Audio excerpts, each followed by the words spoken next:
Good evening, ladies and gentlemen. It's November 10th, Monday, November the 10th, 2014, and this is the Veterans Today Radio News Reports. I'm your host, Stu Webb, and we have a lineup tonight. Gordon Duff will be in the first hour, and Jim Dean will be joining us. Gene Chip Tatum, Dr. Preston James. So I have four great guests.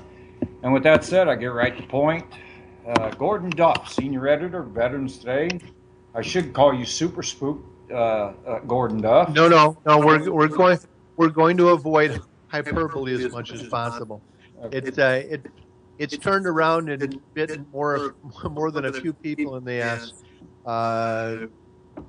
with the resume expansion and craziness. And we got a subject to discuss tonight, and that's Michael Shrimpton. Let's jump on it right away. Go ahead. Are you there? Yes, I am. Do you want to bring Michael on for any reason? Not right now. He's not here. Okay. I was going to say, if you want to connect him, go ahead. We have no provisions for doing that. Let's tell about the situation. He's going to jail, or not going to jail, but he's going to trial this week. So why don't you... The first day of his trial was today. Oh, it was. I apologize. Stu, let me get into this. Go ahead.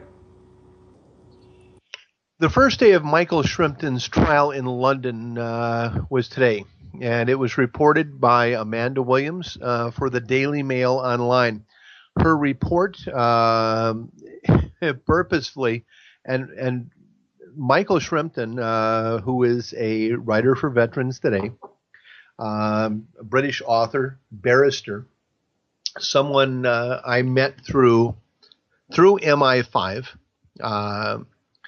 Michael is a strange character, and Michael has lived in the periphery of intelligence agencies. Michael has certainly led, let's say, meetings with the NSA, the CIA, has been the guest of the U.S. Department of Defense, been flown out to U.S. aircraft carriers, has a lot of friends. We don't know why he has the friends he has.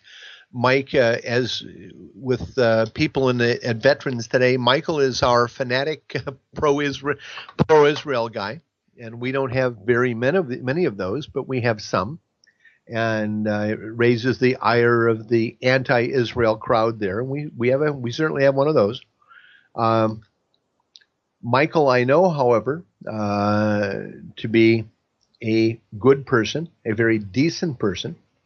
But Michael has a set of beliefs, and we're going to discuss some of this. This is an important story. Michael Shrimpton received information from, and I know this to be a fact, so I will repeat this, from the director of Russian Naval Intelligence, who passed to Michael through an intermediary.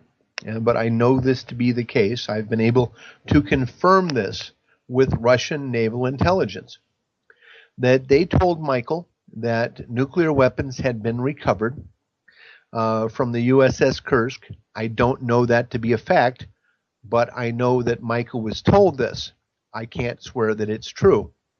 That those weapons were turned over to a German organization, and that organization that Shrimpton calls the DVD, I don't know that organization exists, but I know he was told this by someone that if a director of a national intelligence agency tells you something, whether you believe it or not, you turn this over to your elders or those of authority for them to figure out. That's the rule in the intelligence business.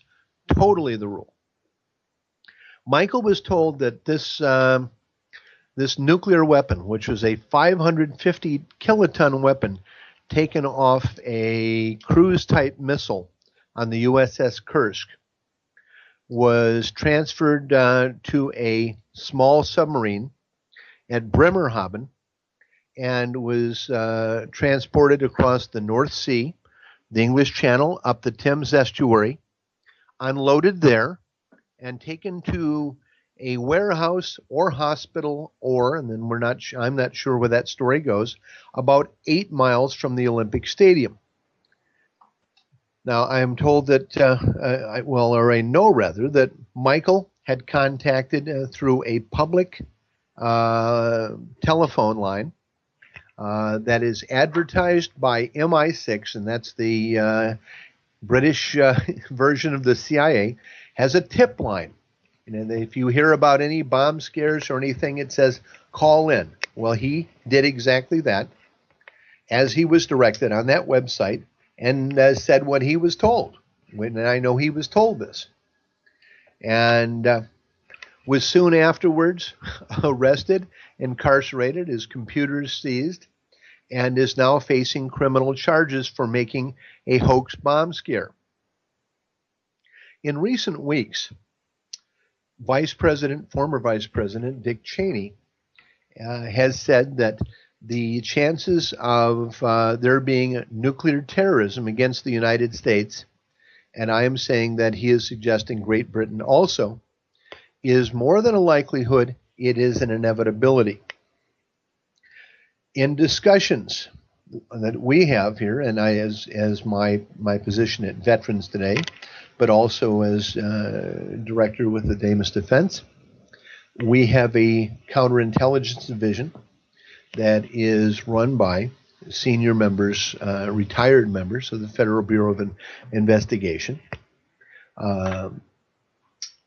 In informal discussions with these individuals,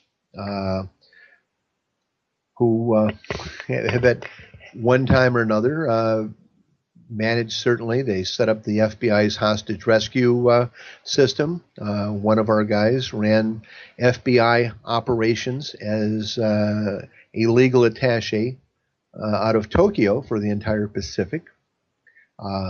These are FBI agents that work at diplomatic level, that they believe that there have been stolen nuclear weapons secreted inside the United States, as in the, I'm trying to think, Stu, the name of the TV show, that'll come back to me. It's not Rubicon. There was a TV show a couple of years ago. So somebody will think this up and probably call in over the break or email it in. Now, Shrimpton is going on trial now and is being persecuted in the press as a crazy person for passing information on. Here's what I've been able to ascertain. In June of last year, I was contacted by someone who identified themselves as a senior investigator with the International Atomic Energy Agency, and they wished to pass me information they had received from the director of Russian naval intelligence. That information involved 9/11, and in the emails that I received subsequently, and some of the text was attributed to Russian naval intelligence. You never know where an email comes from.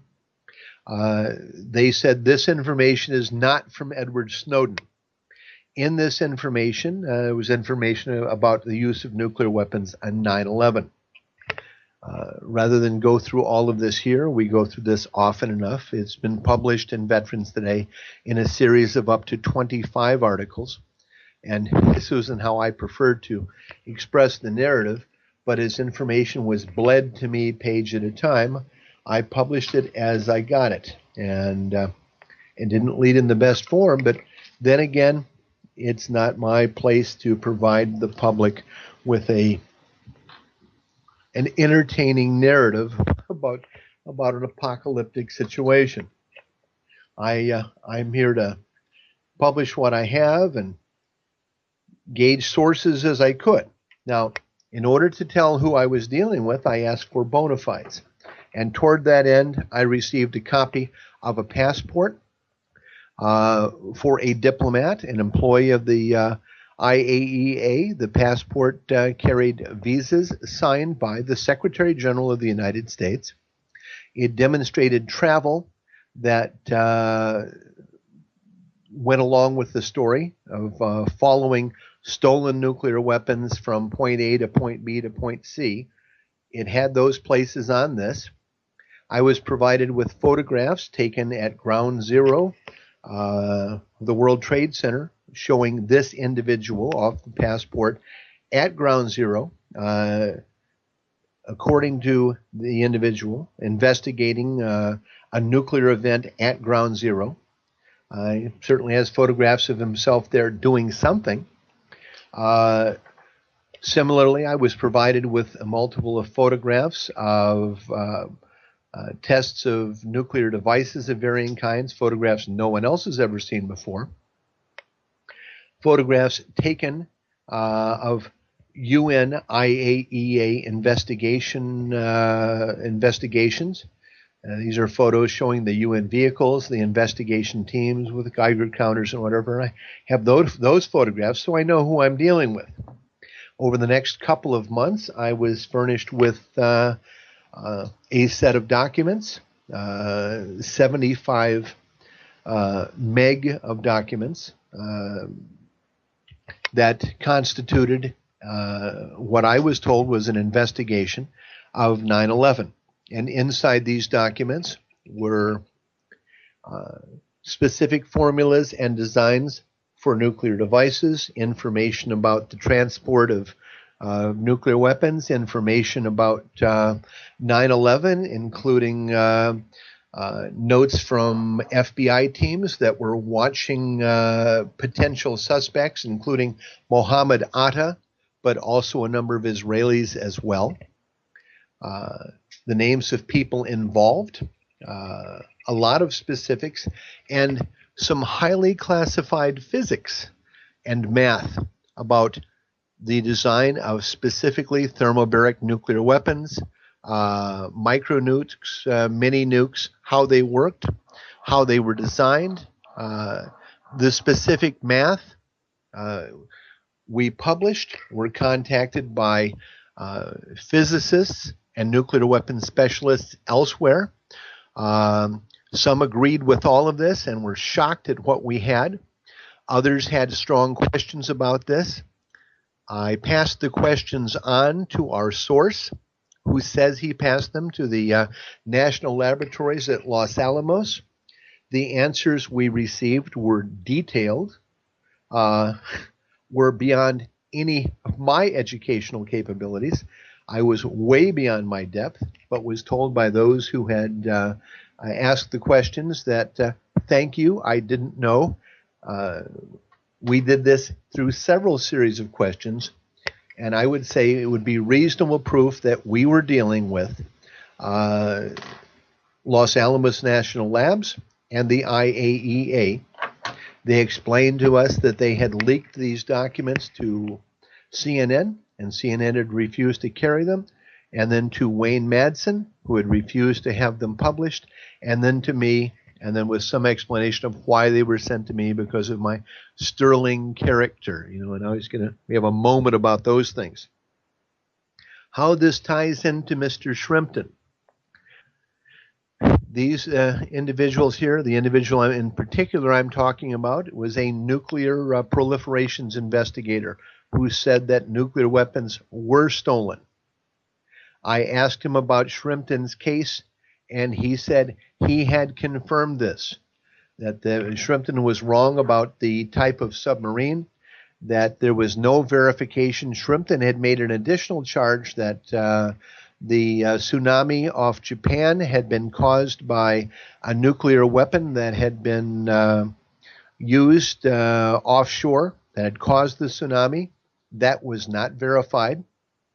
The source at the IAEA, however, said that the Fukushima plant, that the explosion there was caused by a nuclear demolition, and that nothing within the plant could have caused that. That a nuclear reactor cannot explode. When it goes critical, the nuclear material falls into water, breaks up into gravel, and can be vacuumed out and can never cause the type of explosion we saw, and that the destruction of Fukushima was caused by a blast that was set by a nuclear device. And I was able to verify that through other sources we have, that in no way can a nuclear plant ever go critical and cause that type of explosion that we saw at Fukushima. What I was also told is that, yes, a nuclear weapon had been transported to Bremerhaven, that there was that people were aware it was being loaded onto a mini sub, not a Type 21 or Dolphin submarine, but a smaller submarine, that naval groups within the UK and elsewhere were aware of this, but the sub had escaped them, and that they had believed that the weapon, and this is what I was told, was actually planted where Shrimpton said it was. This is what I was told by someone who had proven his identity as a nuclear weapons investigator with ties to America's highest level nuclear community here and the FBI. We have an endless amount of proof, and that has all been put on VT and has stood scrutiny for several months now. And we have invited the scrutiny because, frankly, I depend on our readership and our reach to specific people, because I have no interest in publishing anything and letting it sit out there if it's wrong. If we put the hypothesis out, I put out the reason, and if somebody can come out and prove it totally wrong, that's what we're there for. We're here to get the truth as best we can. And the truth as best we can backs up Michael Shrimpton. Not just that, but the British refused to recover the weapons, that the British instead chose to prosecute Michael Shrimpton, and that the United States sent in nuclear recovery teams and recovered the weapon itself. The U.S. did it and the British didn't. And I was told this by an IAEA investigator who was able to prove his identity and certainly prove his capability as a nuclear physicist and nuclear weapons designer. So as we sit right now, Michael Shrimpton is on trial. He is being pilloried as a nutcase, and sometimes I think he is, but Michael is well-mannered. He's a brilliant guy. He's a decent person. I would not have called MI6 because I believe them to be fundamentally corrupt. Part of the problem he has is that he called the agency in his sense, said, I called them, but I know that they're fundamentally corrupt. They're an intelligence agency. My assumption is that they're going to be fundamentally corrupt. There's little question in my mind about that, but hey, I'm a conspiracy theorist. That's my job,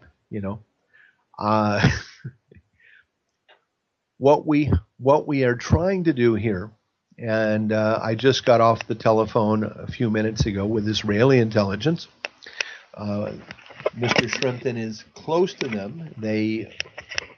That they would be able to help him in Britain somehow is that a possibility? But I had asked before. Do they owe me anything? No, I treat them terribly. But we're on good social friends because I have reasonable manners and I'm a predictable person.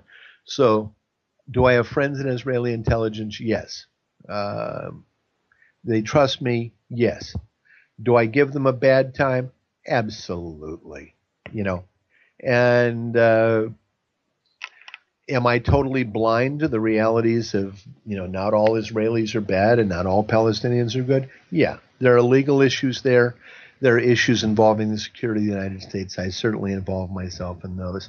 And then beyond that, and this is a minor aside, those people who get themselves involved with racial or ethnic issues, forget that we live in a world where one of these days you may have to take care of children of varying kinds, colors, beliefs, and if you're not able to do that because you are someone suffering from racial prejudice or bizarre little ideas, you will have proven, I hope, to yourself that you're deeply flawed. One of the key things I look at, key values, is whatever we have, good manners may be all we have left, exercising those is absolutely critical. Now, with Shrimpton is being persecuted through the press. No one is standing against. In this article in the UK Daily Mail, I would like people to go online and read this here, and this is by Amanda Williams for the mailonline.com. Amanda has prostituted herself, certainly. I'm reading this. A barrister made a hoax call to the former defense secretary claiming to have intelligence about a terrorist bomb. I believe that would be an alleged hoax call. We don't know that to be a hoax call at all. If I receive information and I pass it on, it's not a hoax. The reason MI6 has a website asking that information be passed on, let's be really clear about this. So, if you're to report information on terrorism to a government agency based on what you see or hear, what we're being asked, according to how the UK sees it, unless you can absolutely prove to a jury, and that means you have to run your own surveillance, you have to certainly get your own witnesses. Perhaps you need to kidnap people off the street and interrogate them, waterboard them, because that's what our government does.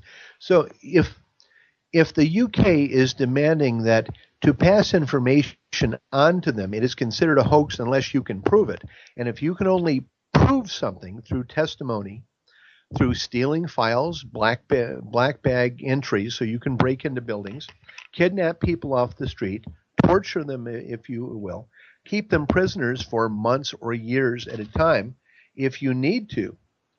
The UK is essentially saying this, that any information you give them that isn't certain, they will prosecute you for, and yet they ask you for information, but you have to be certain that it's true. And if you can only be certain it's true, if you break into buildings, steal documents, or kidnap and torture people the way the British and American governments typically do, which I guess isn't illegal. I don't know. I believe they're passing this responsibility on to private citizens. If only I were making this up, as Jim Dean so often says. This is exactly the position they're taking. Michael Shrimpton could not be prosecuted for the hoax that he's accused of unless he were given some sort of duty within MI6's license here to verify information. So if you hear people talking about blowing up a plane, or that you're in the airport and someone says they've got a bomb in their luggage, and you go to a guard and tell a guard at Heathrow Airport that these people say they have a bomb in their luggage, you're going to end up on trial. So perhaps you have to tackle these people to the ground, disable them, perhaps with hitting them over the head with an ashtray until their brain turns to jelly, so that you're safe. And let's hope you hadn't misheard them, because I wouldn't want to make a mistake like this. And then you have to search their luggage, find that bomb, which might well explode in the process, or risk going to a police agency and telling them this, and whether there was a bomb or not. And here's what's very much the case. If there's no bomb, by reporting this, what you'd heard, you're guilty of a bomb hoax. If there is a bomb, in order to cover up the hole in their security, they're going to put you on trial for a hoax anyway. So Michael Shrimpton is on trial either because there was no bomb and they decided that, well, even though he did what he was asked to do, report what he was told exactly as MI6 says on their website, and they really do have, go to the website for MI6, and that's part of the British government, that's their intelligence service. Go to their main page and see if they have a place to report threats of terrorist acts. See if it says you have to investigate them. Now, one of the bizarre assumptions I've got is that if you believe, if you overhear or learn of a terrorist act, and you tell MI6 or MI5 or the CIA or the FBI or Homeland Security on a tip line, or the DEA or alcohol, tobacco, or firearms, or the IRS, and there are tip lines for all of these and more. Every police department in the U.S. has a tip line of some kind. But in doing so, are you obligated in somehow? By doing so, do you face potential prosecution? And this is the issue that the British have. By calling a tip line and passing on what you're told, you can be prosecuted if the story somehow is politically wrong. Now, Shrimpton didn't go to the newspapers on this. He didn't run up and down the street saying that there's a bomb coming. He called and told me, and frankly, I knew that MI6 and the Thames Valley Constabulary, and that's the local police up in Oxford, but I knew that someone was going to go after him for doing this, because there had been rumors around that one or more nuclear weapons were missing. The IAEA, within the statements I made 20 minutes ago, pretty much verified this to me. Members of our security services here had told me that in the state of Indiana, not far from Indianapolis, there was a search and seizure of documents at a warehouse supposedly owned by a company called The Loft. I was able to find out that the group that searched this warehouse, when we're talking black helicopters, the whole thing, was the Delta Force. And friends within the U.S. military community, and we are talking bomber command people with the Strategic Air Command, had told me that they are under the impression that this was an attempt to find a missing nuclear weapon. That was verified by the FBI. Now, this happened several years ago in the U.S. I have been told there has been more than one similar scare in the U.S. The IAEA, International Atomic Energy Agency, through the representative that contacted me, has indicated that as many as 25 nuclear weapons that they believe have been configured for EMP, electromagnetic pulse, are inside the U.S. and at some point may be used to take down the U.S. power grid. Have I called the FBI and told them this? No. Did we put it in an article on Veterans Today? Yeah, we did that. They can read it if they want to. What we figured and what I figured is if I had a fair amount of accurate information, if it was accurate, if what I was told was accurate, and I published it as I learned about it in as credible a way I could, and those bombs, whether they exist or not, or are never used, I certainly don't want the satisfaction of seeing the U.S. power grid destroyed for 3 to 5 years and the U.S. collapsing as a country, and have the delight of saying, boy, I was right about that one. I'll take the quiet win saying that it didn't happen. Maybe they never existed. But chances are I wouldn't have been given this information otherwise. No one had anything to gain unless they really existed.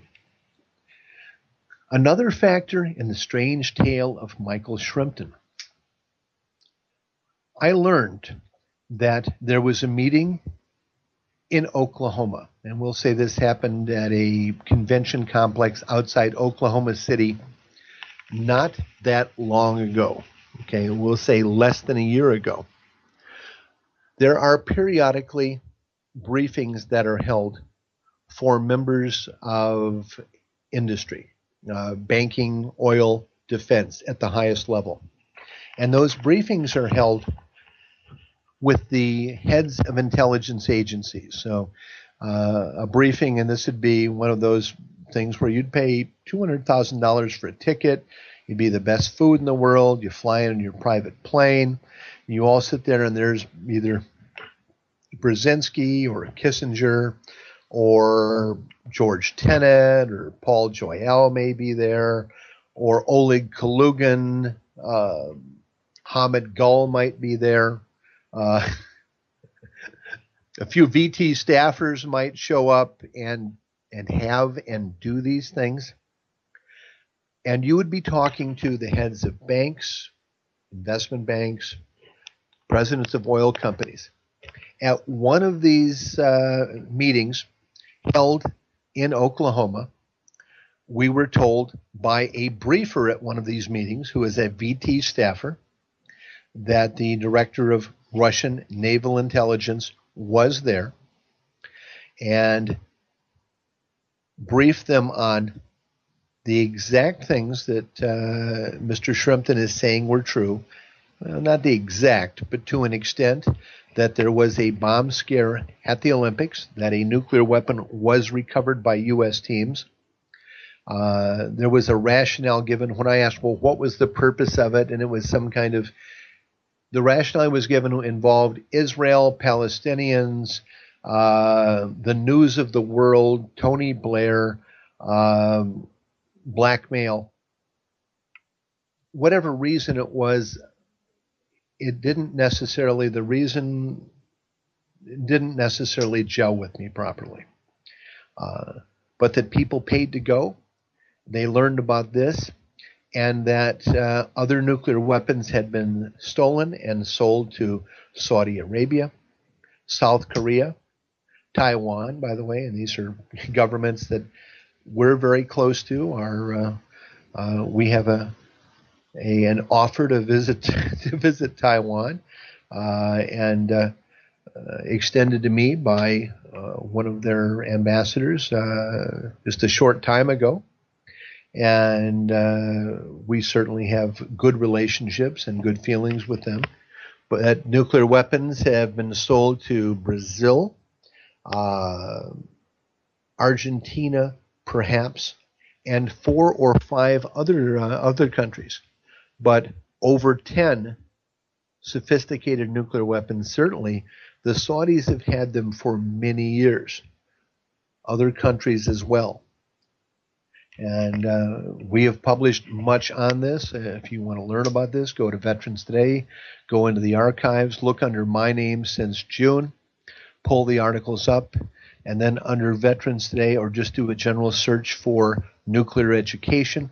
And the documents that we have published were documents furnished to us by the U.S. Department of Energy, documents that have been declassified. The issue with Shrimpton, if they can arrest him and humiliate him and throw him in jail. Now let's talk about Shrimpton's belief system here. I've got 2 people I have a lot of difficulty with that I'm close to, that I know and respect, and I find their beliefs challenging. One is Benjamin Fulford, the other is Michael Shrimpton. Benjamin Fulford speaks of, we'll say, secret societies, Asian secret societies in Japan and China that are exceedingly powerful, that no one has ever heard of, and how they help manipulate the world's currencies and the world's political scene. However, I was introduced to Mr. Fulford many years ago by a very high-ranking U.S. intelligence official who, I can't say this is, I said, Gordon, you've got to meet this guy. He'll remind you a lot of yourself. And that's where that comes from. And meaning that Fulford was, while working as bureau chief for Forbes magazine in Japan, was very close to the Central Intelligence Agency. Now, the other one, as far as Michael Shrimpton, I met through, let's say, a whistleblower and activist in the UK who was involved in South Africa's nuclear weapons program. The individual I'm dealing with ran a family company that manufactures nuclear weapons handling equipment. They're the only company that does. They build special trucks, casings, things for storing and moving nuclear weapons. The family does this, and this is someone who had come to me with a story about nuclear weapons being stolen from South Africa. And I was able to verify that South Africa had built 10 nuclear weapons, had exploded one on September 22nd, 1979. Sources within the U.S. have verified that it was on a barge off St. Edward's Island, about 300 miles south of Cape Town, that it was an 18.2 kiloton gun-type weapon assembled at the Pelindaba facility in South Africa, and that 10 weapons had been built, 9 were left, and there was a discussion about where the others went. Part of that story is how one of those nuclear weapons had ended up in the hands of North Korea and was exploded by them. And that you can track down or attribute anything you want to, but that's part of the background for all of this. This and the claims by the IAEA that the U.S. has used nuclear weapons on more than one occasion in Iraq, in Afghanistan. Only 2 weeks ago, in examining evidence outside Kobani, that the U.S. may have used a nuclear weapon of between 1 and 3 kilotons against ISIL, Daesh, the Islamic State. We certainly had an explosion that reached that level. I sent them what photographs I had, and these were examined, and they said it could have been one, a nuclear weapon, or a new type of advanced conventional thermobaric weapon of a size we have not yet demonstrated having. And I leave that there. If the U.S. chose to use this type of weapon to defend the people of Kobani and destroy a group that right now, anyway, we're all pretty much assured has it coming, I'm not one to criticize the U.S. for doing so.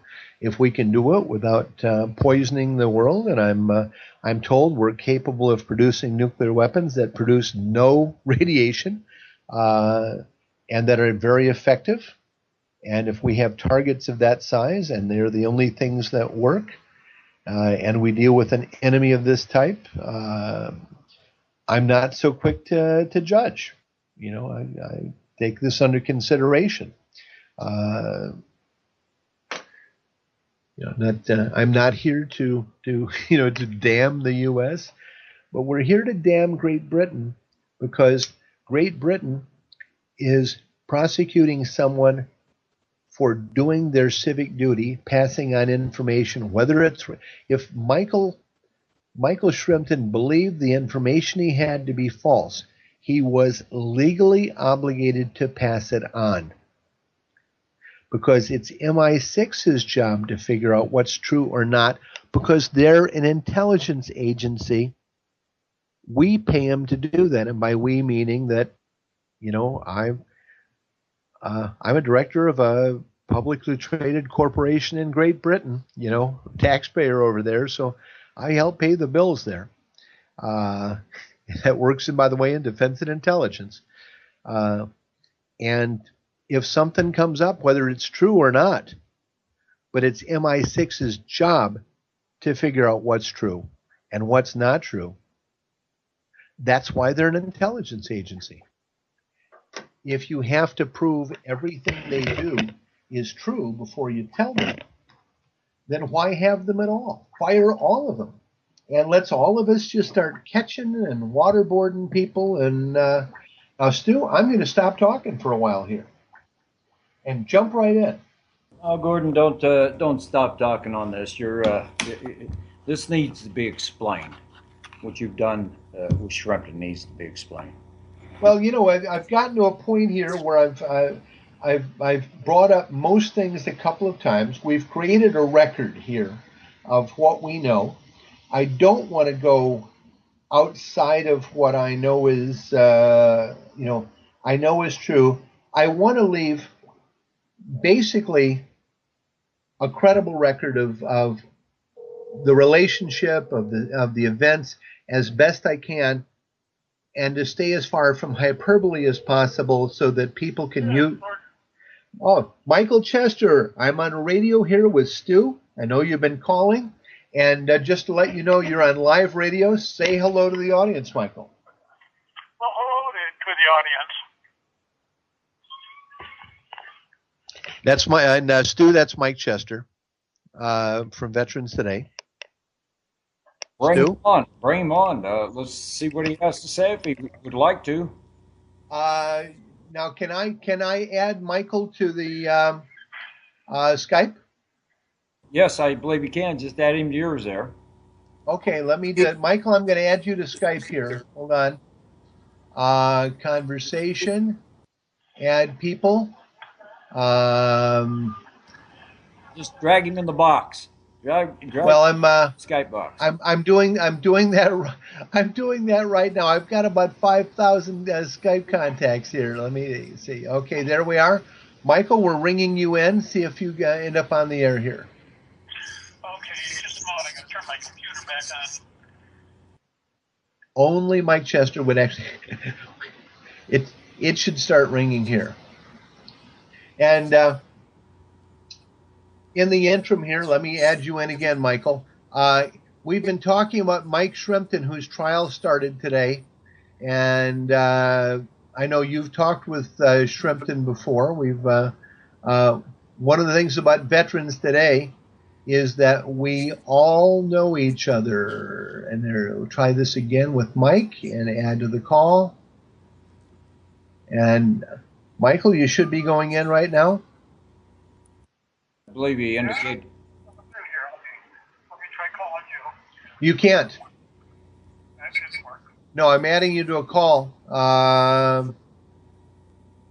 Weird. Okay. Well, it's trying to. It's okay. I'll try again to add you to the call here. Conversation and there. All right, it's joining. That's it. Add to call. And there. Okay, can you hear? Say something, Michael. Yeah, something, Michael. You're not on Skype yet. Okay, try this again. Shall I call again? Well, in the interim here, and I'd wish my have him call. Okay, I've got a call-in number here. Okay, this is. Actually, I probably don't need to do this. You can dial in on telephone. According to Skype, I'm already connected. You're not connected to anything, Michael. It doesn't appear to be actually working. Yeah. Can you dial this number, please? Michael? 310-421-4053. And audience, guys, excuse me for doing this to you here. And I'm going to end this call here, right there. Okay, we'll see if he can get in. It's always, I don't even want to begin to tell how much we've gone through. I'm advocating that people in the audience look at the website for MI6, and I am not asking anyone to make any hoax claims or to file anything with the MI6, but do view their website and their policy here and realize how childishly duplicitous their actions are by asking people in for information and then persecuting them. And this isn't even prosecuting. Now, there is a secondary issue here involving Shrimpton where one of his computer sticks supposedly was found with child pornography on it. Now, I don't know who and what everyone is in Britain, but I will sort of tell you that pretty much any time you make a government agency angry in Britain, somebody finds you with child pornography on your computer. And I can tell you this right now, if any of you out here, I can assure you I have the capability of putting child pornography on any of your computers. Any of you, any of them. It is not hard for me to do. There isn't anything that a security agency couldn't do. Michael, are you in? Yes, I am. Right. Okay. Explain. And Mike, introduce yourself to the audience here. Hi, I'm Mike Chester. I'm a part-time writer for VT also. I've known Gordon for 50 years. We went to school together back when we were little kids. And 50 years ago, Michael, we weren't little kids. Okay, well, teenagers anyway. I was trying to make us seem a little younger, but yeah, it's pretty much hopeless here. The issue, the Shrimpton issue is an important issue for a couple of reasons. Shrimpton is someone at VT that I don't agree with politically, but who is with VT because he has proven ties to the intelligence community. He has real sources of intelligence. He is a qualified writer. He's not a spammer. He has beliefs that that he supports. Now, Shrimpton believes this. This is our point here, Michael. Shrimpton believes that after the war, the Germans kept a stay-behind group tied to Operation Gladio, and that's something I'd like those of you to also look up on your own, called the DVD. The DVD is a German group of former Nazis that hate Britain, that are powerful within the government, that Merkel is part of this group, that they are worldwide terrorists, that they're basically in a continuation of former SS. They're anti-Semites, they're Nazis. They operate out of the city of Dachau, which is a small industrial town, maybe 15 miles, 10 miles north of Munich. I've been to the former labor camp there a couple of times to tour with kids. One of those, Jewish parent experiences. But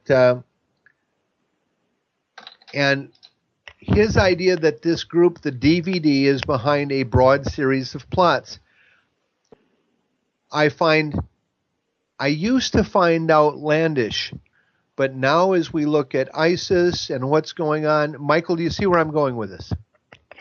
yeah, I think so. Yeah, there are more. Yeah, go ahead and run with it. Okay, there are more backroad connections than the average person would ever guess, and with you being somewhat inside the knowledge base, you're probably a little better qualified than the average person to discern what is real and what is imaginary. Michael has to deal with me. So, Michael, on a typical day, and Michael and I are, build weapons together on a regular basis. Michael's an FFL. We're sitting around building guns. Where do phone calls come into while we're, sitting on the lathe or whatever? Well, I get calls from all over the country with people interested in purchasing things. In fact, I just had a grandmother from Missouri call me today about one of the pistols that we are offering on VT, that she feels unsafe in her apartment and wants to have a small amount of protection. Let me explain some of what's going on with this. VT, essentially, we're political progressives, more than most in military and intelligence. And yet I feel I need to stake out a couple of areas. One of them is pro-gun. We're very strongly pro-gun, and toward that end, we've actually decided to put out our own line of weapons. We hold a federal firearms license, and we manufacture here some of the most sophisticated and powerful assault weapons in the world. why not do this? And toward that end, and Michael Shrimpton, I totally disagree with him on things, and he has never a word has been censored, despite the fact he drives Jim W. Dean crazy. So we got a couple of minutes here, and I don't want to beat Shrimpton to death. We've got maybe 2 minutes. Michael, tell them a little bit how to find out about what we do here, and do a little plug here. You've got 2 minutes. Okay. We build mostly higher-end custom weapons. Most of them are based on the AR platform, although we do build things that are outside that platform. Especially, I do especially several custom Mosin Nagants, which are a Russian weapon from that has been around since before World War II. That is an outstanding rifle. It's extremely accurate, extremely powerful, and the ammunition is dirt cheap for it. We offer these through Veterans Today to our readership and to members or to other people that work there at a very low price. We'd make very little money on these. And Michael, we have a break coming up, and Gordon, stick with us for a minute after the break. Yeah, Mike, we'll stay on after the break. Hold on, Mike. We're going to walk into poor Jim Dean's time here. I always do that. I'm a bad person. Okay. We're back, folks, since November the 10th, 2014. It's Monday, and this is Veterans Today Radio News Reports, and I am your host, Stu Webb. And before I get back to my three guests, I've got to do my commercial here for the network. And this is a listener-supported radio network, and you need to take a look at freedomslips.com/seed bank. Take a look at the seeds that are available, folks. It's a pretty good deal for a $100 donation to the network. It's got everything to survive on in the seed, and it's non-GMOs, and also Revolution Radio. The owner has asked me to let you know that we have a section up here where you can do your, if you think you're an author or whatever, you want to post your stories, come in and do so. Look at the news, freedomslips.com/news, and start posting your stuff up here. Let people know what's going on. And with that said, I'm going to get back to my three special guests. One is Gordon Duff, Mike Chester, and Jim Dean has just joined us as well, gentlemen. So Mike Chester, would you pick it up where you left off about the guns, please? Well, we are offering them through Veterans Today on their website. Basically, these are just higher end guns that we build ourselves. I don't know what else I could say about them. They're Michael, you've got Mr. Advertising there, huh? Used car.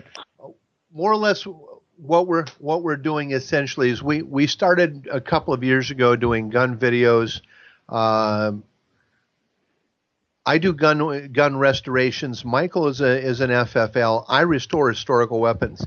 So Michael's expertise is work with machinery, engineering.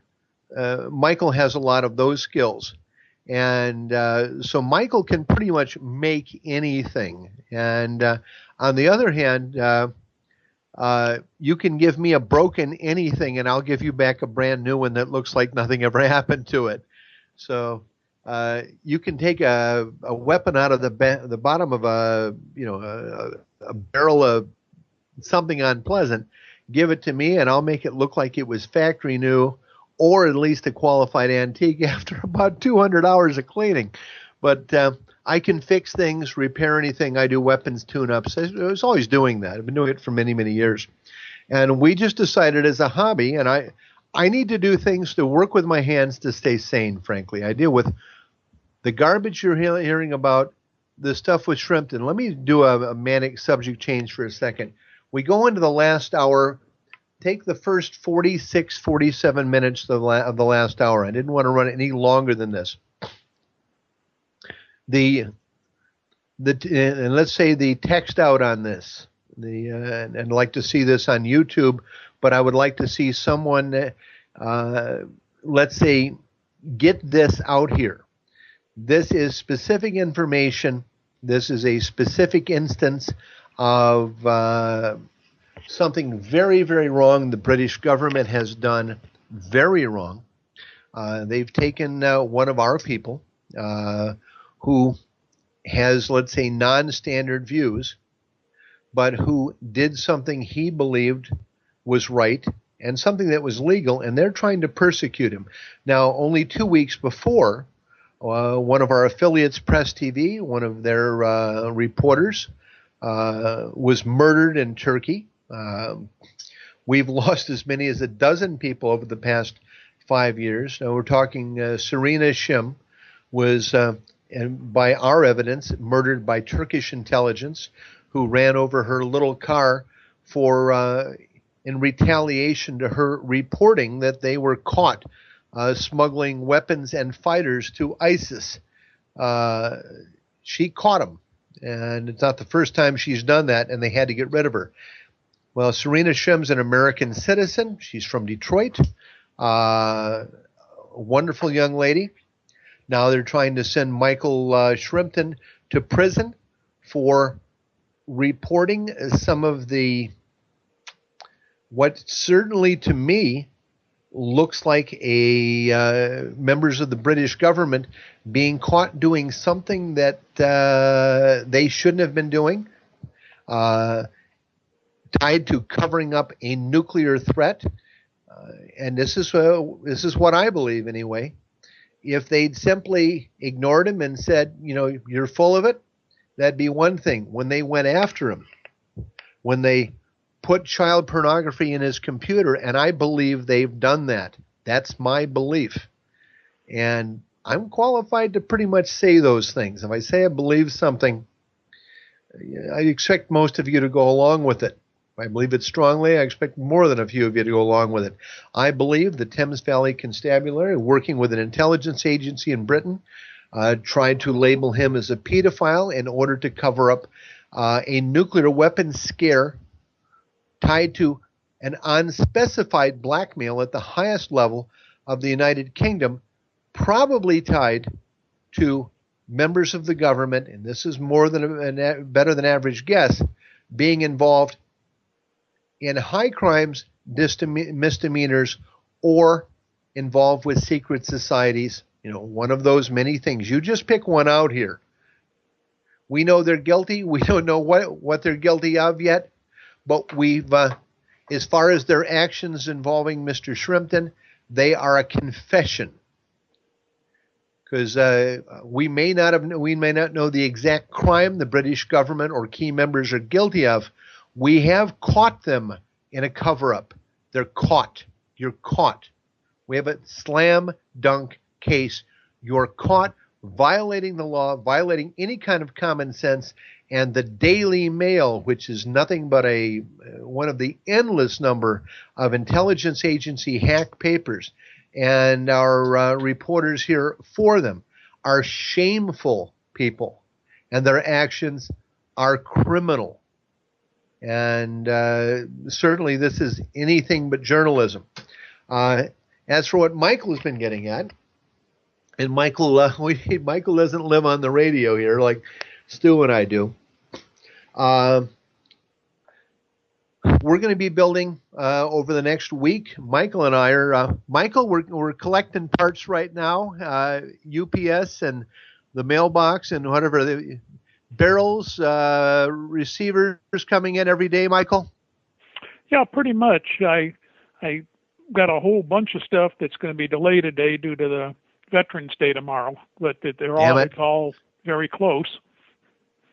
Well, we're going to be building as many as 8 custom 308 AR platforms as long-range tactical rifles. We did one last month. Someone has picked that up, and I hate to see it go. It's so pretty. Oh my heavens! It's a beautiful thing. We're going to be building 8 more. We're going to be selling them as cheaply as possible because we love building them. They're going to be unique. They will be the lightest, least expensive, but most accurate and terrifying weapons for shooting people at over, or animals, or targets, or whatever, over 500 meters ever made. And we're going to be producing those, as we have produced the most advanced, this is Fredamus Corporation, 30 caliber, semi-automatic, pistol legal, what appear to be short rifles ever made. We've done some wonderful stuff. We have a lot of fun doing it. Have I eaten up into much enough of poor Jim Dean's time here? Maybe, Gordon, but that's okay. I think you've given the people an education. And by the way, I just want to say that, here in America, if you see a felony committed or a crime under 18 U.S.C. 4, the Federal Reporting Crime Act, and you do not report that, you yourself can be charged with a felony, subject to $250,000 fine. I think it's 2 to 5 years imprisonment. So thank you very much for that one, Stu. Yes. And what difference are we saying between the U.S. and Great Britain? If you're in Great Britain and you witness a crime, expect that if you report it, you could get 2 to 5 years in jail. If you report the wrong crime that the wrong people are involved in, and in Britain, as far as I understand, there are tens of thousands of child predators, of sexually perverted members of parliament, cabinet ministers, celebrities that have been involved in every kind of depravity. And if you happen to name the wrong one of them that isn't currently being targeted, they're going to take you down instead. And Americans don't watch what's going on over there. But it started some time ago with the Chilcot Commission, and we don't have enough British listeners here. We have more than a few. But if there's an interest in us in covering this, please let us know. And I am going to turn over the mic. Dean and Mike Chester, thank you. And Gordon Duff, thank you both for being on. And Mike, I'll be talking to you later on tonight. But Jim Dean, go ahead. What's your reports today, sir? Well, I'm going to start off like I usually do with Ukraine, which is the magical mystery tour that Ukraine seems to be the outrageous gift that never stops giving. This week we had the Kiev's chief prosecutor come out and make a big deal over. He's calling the volunteer battalions that were raised to be sent to East Ukraine and fight the rebels there are now the most serious security threat that the Kiev government faces, even possibly for launching a coup. And quickly, the numbers, they've got probably about 7,000 or 8,000 of them. And what they did is they had a lot of undisciplined people they brought into those. A lot of the right sector and the ultra-nationalists went out there and they got blooded. They got some combat experience. They've stolen weapons and guns off the battlefield and grenades, and all of this stuff is now coming back to West Ukraine. And they have these guys now prancing around Kiev, letting the folks know that they're unhappy with stuff, all heavily armed. And they have about 500 criminal cases just on weapons violations and caches that they basically found.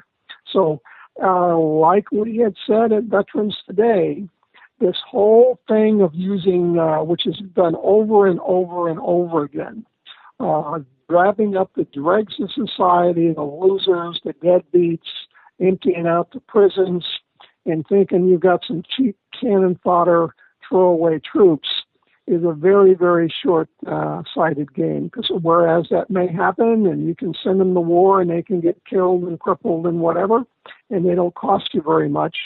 Once it's over with, they now have a lifetime of mayhem to devote back to those that they may find basically taken advantage of them. So Kiev is starting to get a bite in the butt from that little marriage with those street toughs that they thought they were going to let go to East Ukraine and hopefully kill each other off. But a lot of these right sector guys have come back, and they're unhappy by being rejected from the public in the votes. So now they're trying to muscle their way in with threats of crime to pretty much shake the government down, to be put on the dole, or we may go over there to Parliament and shoot the place up.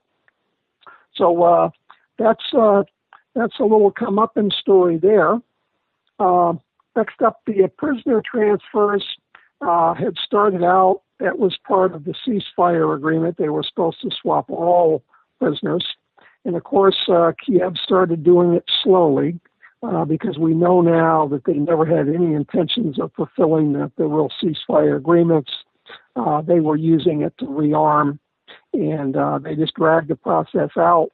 And one of the things that they started doing after about two normal prisoner exchanges, they started showing up to exchange prisoners that were not on the Republic's list. But they said, well, here are the guys, and, here we are. We were prisoners, and we got them. They're your people.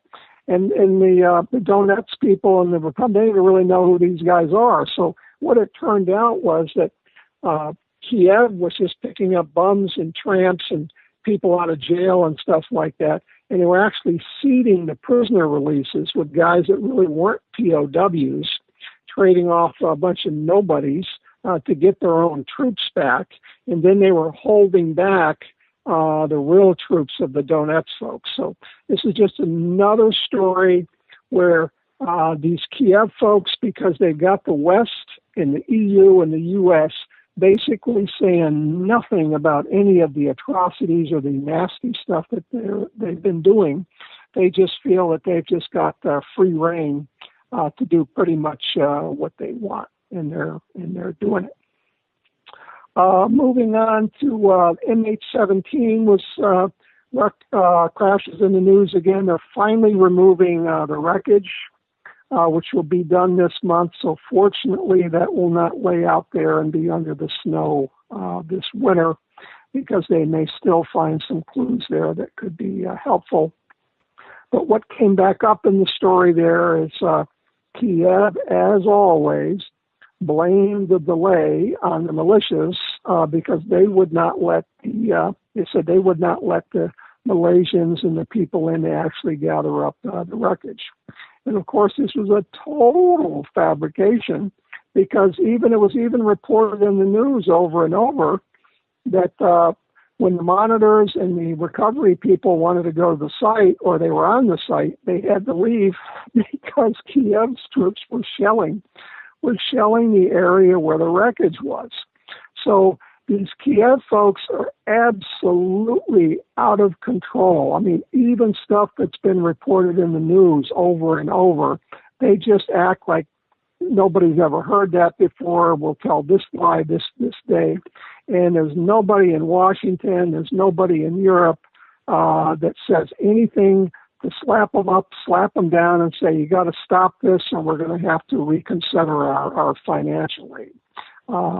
The West is not doing anything to make them live up to any of their agreements. And then the meaty part of Kiev, and I wrote an article about this for Press TV, which I had sent in, not up yet. But we're seeing really strong signs of pre-staging now for another attack on the republics. Some of the clues were we had a defense minister who was getting kind of grilled on some questions, and he got a little angry, and he kind of fired off. Well, the ceasefires really favored us because it's allowed us to rearm, regroup, rotate troops, and then also reposition them in the positions that we want them in. So what he was really saying is it had given them a lot of time to absorb this extra military equipment, the 20,000 body armor vests that have come in, get fresh troops in. And what they're doing is they're redeploying these troops, basically encircling the republics. So the next time they go at them, they can attack from a lot of different directions at once. Because the way the republics were able to beat them before is they had Kiev had very poor coordination in their attacks. Command structure was not good. The equipment was not good.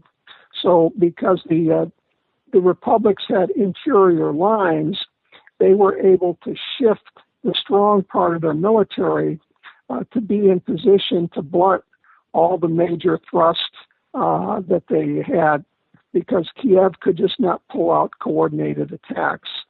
So what we're seeing now is I suspect that there's been a lot of Western advisors in there. I'm sure Israeli military advisors are in there. I would suspect that you would see NATO and former Israeli commandos going in there as contractors. And the next time they attack, they're going to really hit them with everything that they've got. And of course, in the meantime, while that's going on, they're basically continuing the Russian invasion, and these people shouldn't be able to get any more arms, and they haven't disarmed, like we said. So you have this incredible Twilight Zone situation where Kiev has been shelling the republics every day since they've had the ceasefire. And after the election was over, they increased the shelling. It's never stopped. And they're repositioning troops and more weapons and more armor all the way around them. So obviously, the republics are having to start shifting some stuff around. And then immediately the West says, oh, that's an aggressive move. If they take more territory, that's going to be a breach of the agreement. So they're just playing the public like we're a bunch of stupid idiots, and we can't see who the aggressors are. And they just feel that because the media is helping them out, the mass media, once upon a time, mass media would have been roasting them alive over this. But now mass media is in the thick with them, so they don't feel any major public exposure at all. So that wraps up Ukraine. I'm going to move on to a wonderful story, and that is we're finally seeing some mass media really get some comeuppance for doing what they've been doing to us, particularly when it comes to being trolls for intelligence agencies and rigging the news. And it's happening in Germany. And it got kicked off a couple months ago. A German journalist actually wrote a book confessing that when he worked in big box German media, he, along with a lot of other people, were regularly paid money by the CIA to run planted stories where they wanted to control, they wanted to trash somebody or have the public think about this or that or whatever. And he said it was widely done throughout the German media, and the German press just let the intelligence agencies just use them. It was a side income for everybody, and was widely known. And this has really kind of enraged the public. The book's number one on Amazon over there. And then there was a second wind came in here, because while this book came out, everybody began to see that the German press was really bucking the NATO, backing the NATO line here on Russia. Every claim that was every bogus claim that was made about Russian aggression and shooting the plane down and whatever, German media was just splashing it all out as quickly as they could. And the German people now they know who did that, and they know it was all lies. So what we have going on now is they're boycotting German media. And of course, the easiest thing, print, it's already been dying like a lot of other places are. So the print media has been trying to move on to the net to try to make up for those losses.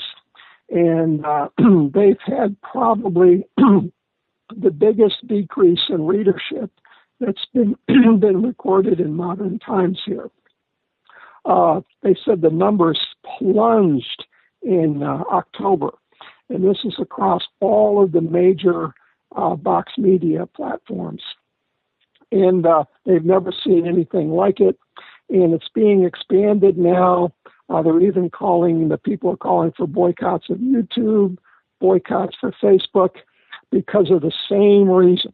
They're considered to be instruments of intelligence agencies, collecting everybody's information, planting stories, blocking other stories out, and they're revolting against it by basically they're just declaring blackouts on their sites. So everybody out there, take a lesson from the Germans. We will be trying to report more of this on Veterans Today, and we will be following this story very closely, because one of the things that kind of gets people that are kind of stuck on their butts and kind of defeatist is to see people somewhere else figure out a way and build a template on how they're beating these powerful entities that are supposed to be unbeatable. And with them leading the way, we're going to see what we can learn about them and see if maybe we can get something going on here the same way. So, but congratulations to the Germans. Then moving to the east, I'm going to go into the Russian, some big news here on the Russian, China have signed another big energy deal. I'm surprised they were able to do it this quickly, but they've announced to have a Western China gas pipeline, almost as big as the one from Siberia, 38 billion cubic centimeters of gas a year, and it's going to make China the biggest energy customer of Russia. It has been Germany till now, but China is going to be bigger. And between the two pipelines and where they can expand to, of course, they haven't mentioned anything yet about a line running down to India, but I'm sure that's going to happen. But it's basically going to make these pipelines and everybody that gets tapped into them probably be a bigger export sales of energy than to Europe over time. And this is how Russia is going to protect itself from these energy wars, which the West is trying to do to cut Russia off from being able to sell energy to the West. They, as we all know now, they want to basically have all of the Persian Gulf fuel be able to go in and pipe that into Europe and then cut the Russians off. But go ahead, Jim Dean. Good. And then kind of tied in with the energy deal, it's also they're saying they're going to do all of this in their own currencies.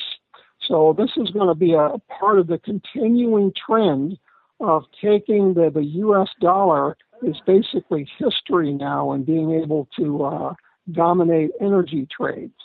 Because the Russians and the Chinese said, we don't want to use a dollar involved in any of this, and we're not going to use the Western banking system. It's all going to be internal trade.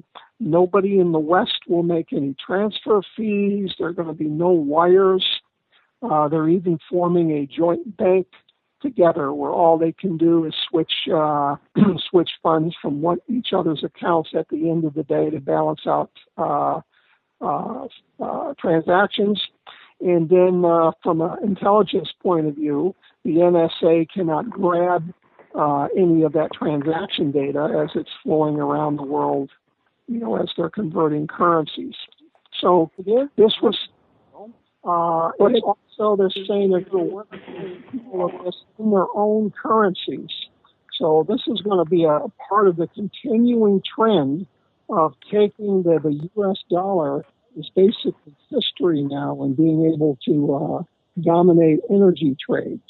Because the Russians and the Chinese said, we don't want to use a dollar involved in any of this, and we're not going to use the Western banking system. It's all going to be internal trade. Nobody in the West will make any transfer fees. There are going to be no wires. forming a joint bank together. We had an echo. It seems like we had a delay.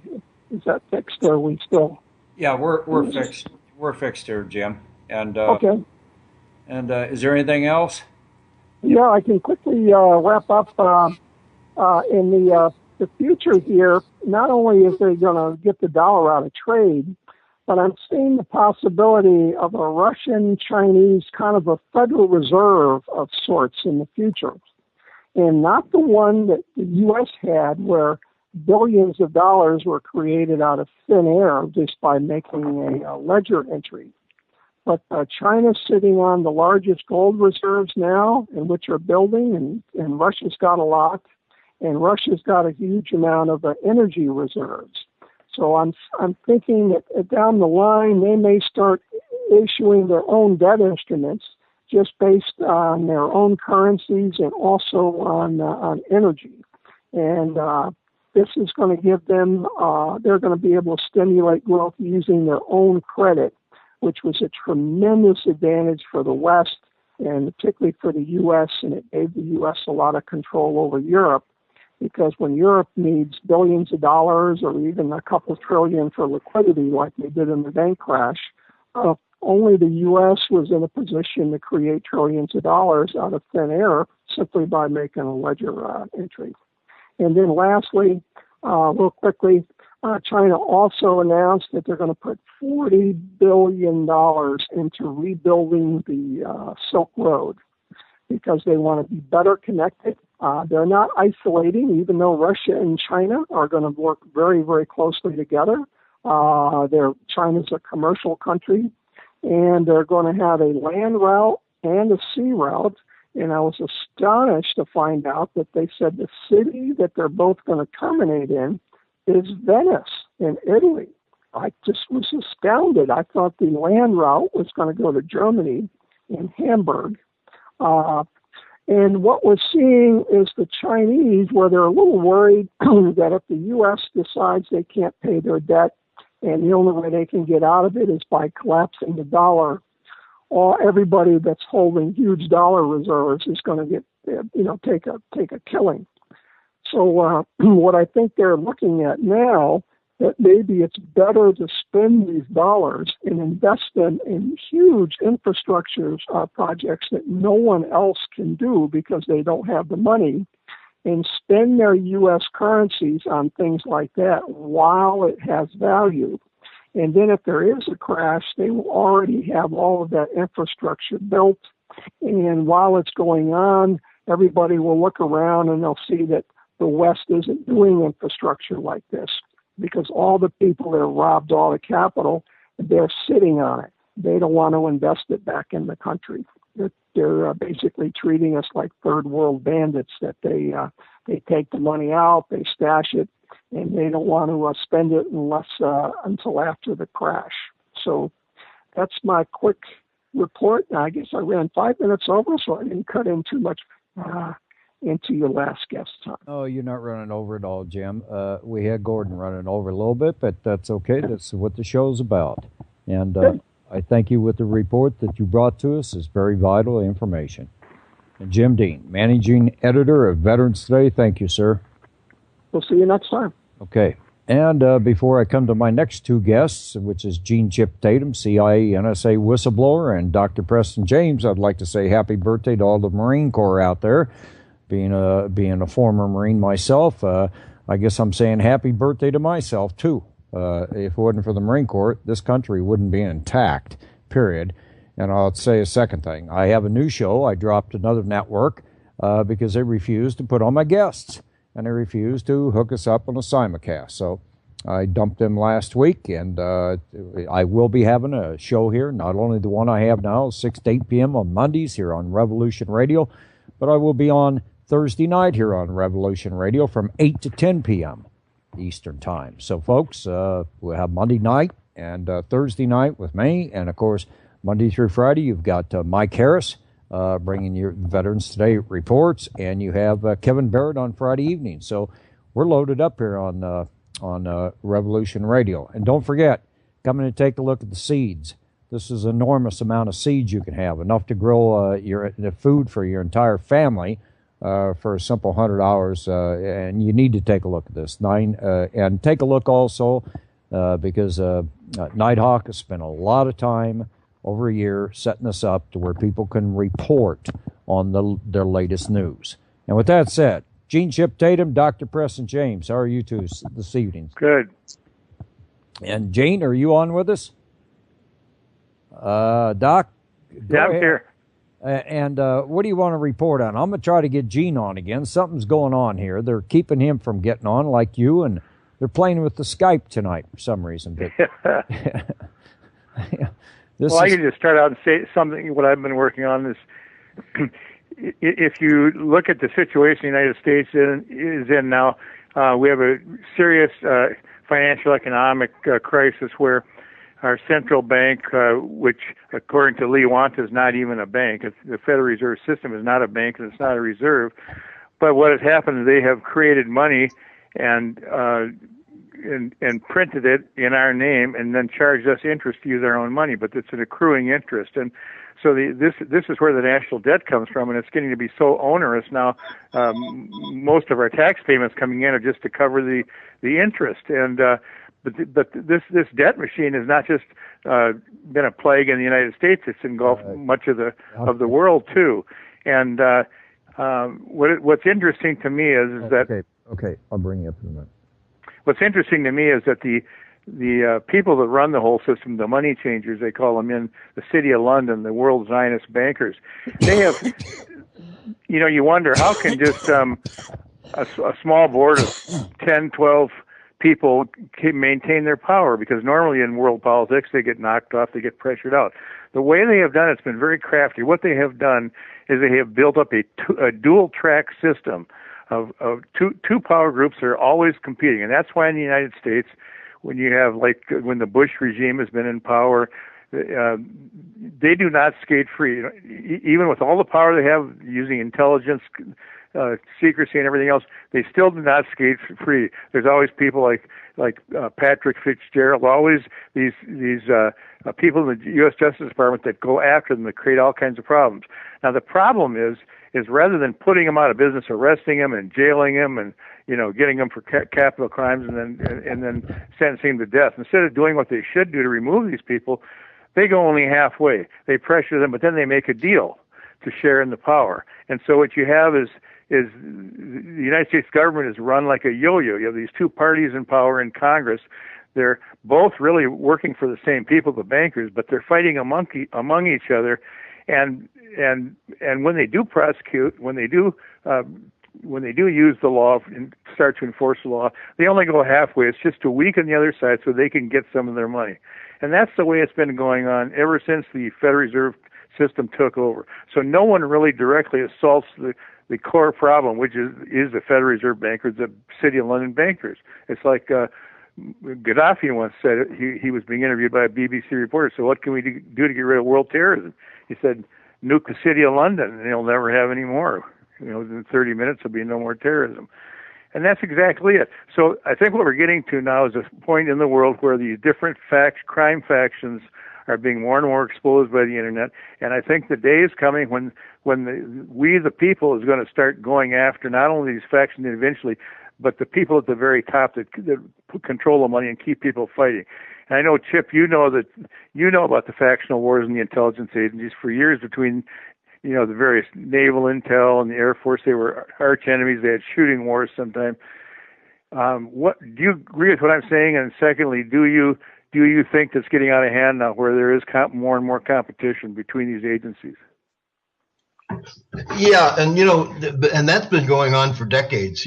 When they formed the Central Intelligence Agency, it was supposed to be the center point for receiving all the information, but there was so much infighting since then, and black ops and one wanting to outdo the other, and that they had to form a new group, a new administration I think he's called the National Intelligence Director now, and he's supposed to receive that agency is supposed to receive all the intelligence information and disseminate to the proper entities. So we just keep building on top of our problems rather than fixing our problems, and then the problems that you're talking about directly, Jim or Doc. But do you think there's an end to all this? Is there a point where the financial system will become so unstable, will start collapsing, and people will start going to the source of the problem and say, hey, why don't we eliminate the source? Why don't we bring these people to justice? Do you see that coming? You know, to do that, you have to have the Department of Justice behind you or that entity. Look, historically speaking, what happens when all this stuff happens? When all the infighting between government agencies, government doesn't seem to function any longer, we extend ourselves too far. I think Rome was probably a good example, historically speaking, of what happened to them. They just imploded, and I can see quickly an implosion of something going on in the United States. I'm not as sure exactly what it's going to be, but I know it's going to be devastating to many people, and hopefully it'll put us at a point where we can start building what we had before again. But there seems to be a breakdown in the intelligence system. There's pressure for more and more money spent on secrecy, more and more surveillance, and yet it seems to be less and less successful. And you find that a lot of the people working in these agencies are just there to get their paycheck. They're sandbagging. They don't want to do anything heroic anymore. They don't want to step on the public anymore. It just seems to me like the whole thing is just sort of breaking down. Do you see any of that going on? Here's where the whole problem lies in the government, Doc, and I'm going to tell you. And we see it even with Veterans Affairs. It's called the American Federation of Government Employees. This union is the union of all these government employees who are tearing the nation apart. They're incompetent, they don't do their job, and they know that they're protected by their union and they can't be fired. Look, McDonald went on the air today and said he wants to restructure everything in the Veterans Administration. Now, I know I'm not talking about intelligence, but it happens the same in the intelligence entities, because this is the union that sits there also. Another problem you have is the best intelligence in the world is human intelligence. I don't care what they say about our digital intelligence that we can get. Digital intelligence is left too much for interpretation, misinterpretation. But the human intelligence, that person who's on the ground and physically sees what's going on and reports that's the best intelligence in the world. And we've gotten away from that. There's no way that we can have good intel without boots on the ground in these different areas, and we just moved away from that. I don't know why we moved away from that. Probably because big corporations didn't get monies for their development processes to develop electronic gear to eavesdrop on everyone.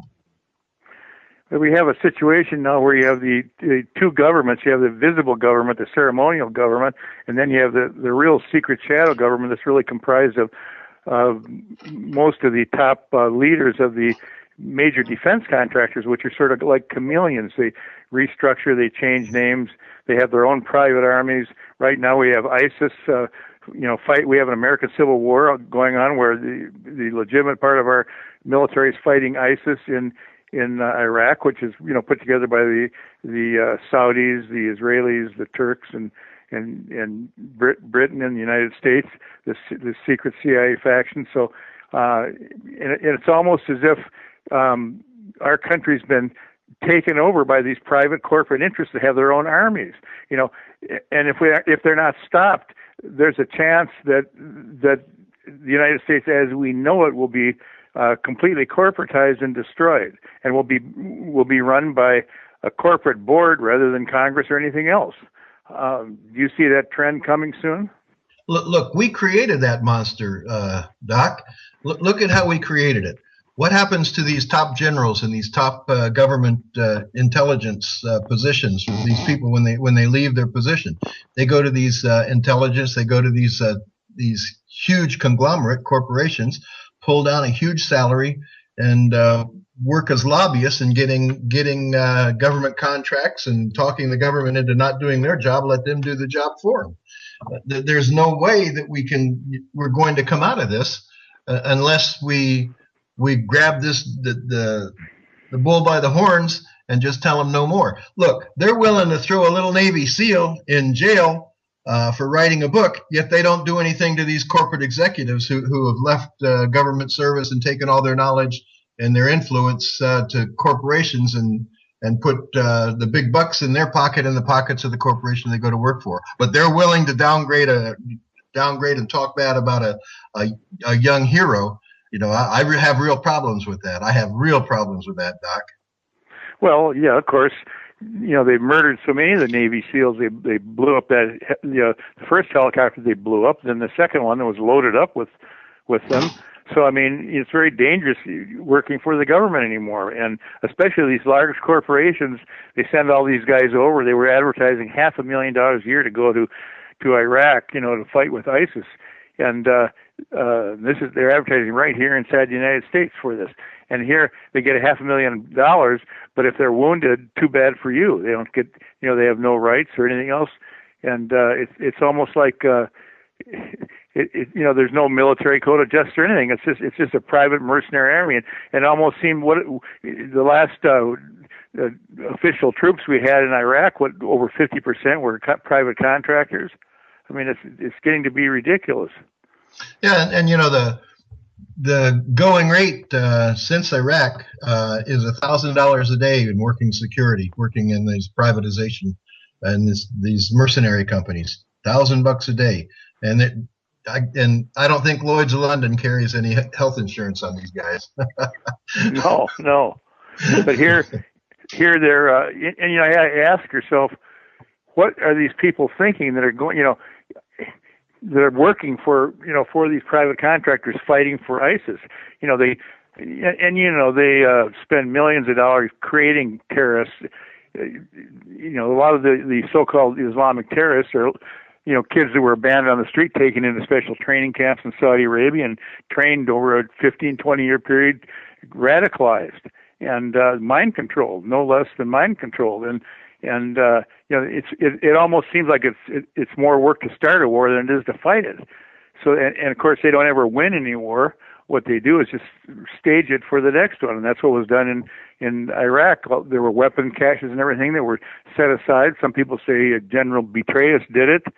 That he's the founder of ISIS, and so then all at once they got ready. Weapon caches turned over to these mercenary groups, and off we go into the next war.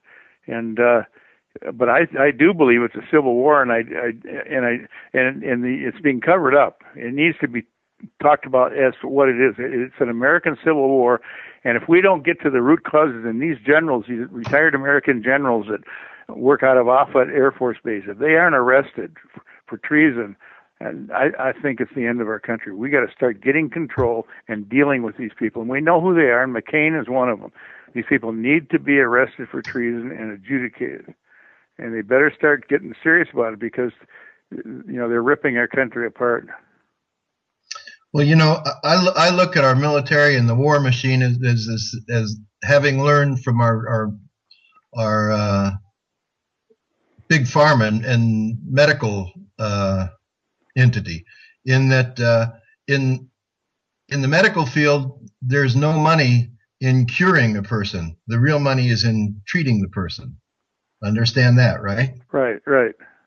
Even in war, there's no money in winning the war. There's more money in continuing the war. Right, and it almost seems as can the American economy survive the way it is without constant perpetual war? Has it been structured in such a way that it can't survive? But on the other hand, do we want that kind of a structure? Do we want all these large defense contractors that need to start wars and kill and maim millions of people just to keep their income? I mean, I think that when I went to the University of Padua in Italy, there was an ex-priest from the Vatican. As a matter of fact, he worked in the archives of the Vatican, and he taught a Western civilization class. And he made a statement that I thought was pretty prolific. That this was back in the 70s, folks. So this was a long time ago. We didn't have calculators or anything back then. We had brains. But he said, the American economy would have to stay in a wartime state. This we just come out of Vietnam, has to stay in a wartime state because America was built on war, and so for it to survive, it has to continue in war. I thought that was pretty interesting, and I'll be darned if that hasn't been the answer through the ages of the United States since then that I've seen. I was a young buck back then, but as I think back and look back, it's true. We simply keep our people, keep our young men in the battlefield, so that these big defense contractors can gain at cost of what? What's a few lives? That's the way they look at it. Moms and dads ought to say, hell no, they won't go. That's what it needs to happen. Oh, that's right. And of course, the British Empire, when the British Empire started to fail, they're very crafty people. They thought we'll go to a covert system of banking. We'll take the whole world over by banking, and then we'll use the United States as our military arm. We'll control their banking system. We'll get them to do all our fighting for us. But now the United States is running the same way as the Roman Empire or the British Empire. It's waning. The whole world is turning against us. The chickens are coming home to roost. And unless we can come up with a way to make peace and to create a new real monetary system and start working with Russia and China and getting along with an equitable system, unless we can do that, I don't see how the United States can survive. Truthfully, I think there's too much converging against us. And Doc, I'm in agreement. Like I said, Doc, I think it's going to be a great implosion. Whether it's people calling financial reset, but I think it's much more than any type of financial reset. I think it's a huge implosion within the system itself. Gentlemen, yes. With that said, on that subject, Gene, you're going to court on Thursday, and I'm pushing several things. One, I'm asking for people to come to your website, chiptatum.com, and make a donation, because how much are you still short there? Folks, you've done a wonderful job, and I thank you all for it. I'm short $1,800 at this point. It's coming along well. Yep. Okay. And this will keep you pretty much out of jail. You'll have a real attorney, not some public defender that wants you to plead guilty so Jeb Bush can throw away the key and Hillary Clinton, and then the information never comes out. It's all in timing, folks. You just don't throw out the information you have. You play it at the right time. And with that said, we also have, I want to throw this out, folks, come in and take a look at the seed bank. There's 1,014 seeds on the site here at freedomslips.com for $100. No GMOs. Also, this is a listener-supported radio. Please make a donation. Keep this radio network alive. They need $2,000 this month as well. With that said, this has been the Veterans Today Radio News Reports. This is Stu Webb. Have a good evening. I'll be on Thursday from 8 to 10 p.m. Eastern Time. Good night. Happy birthday, veterans.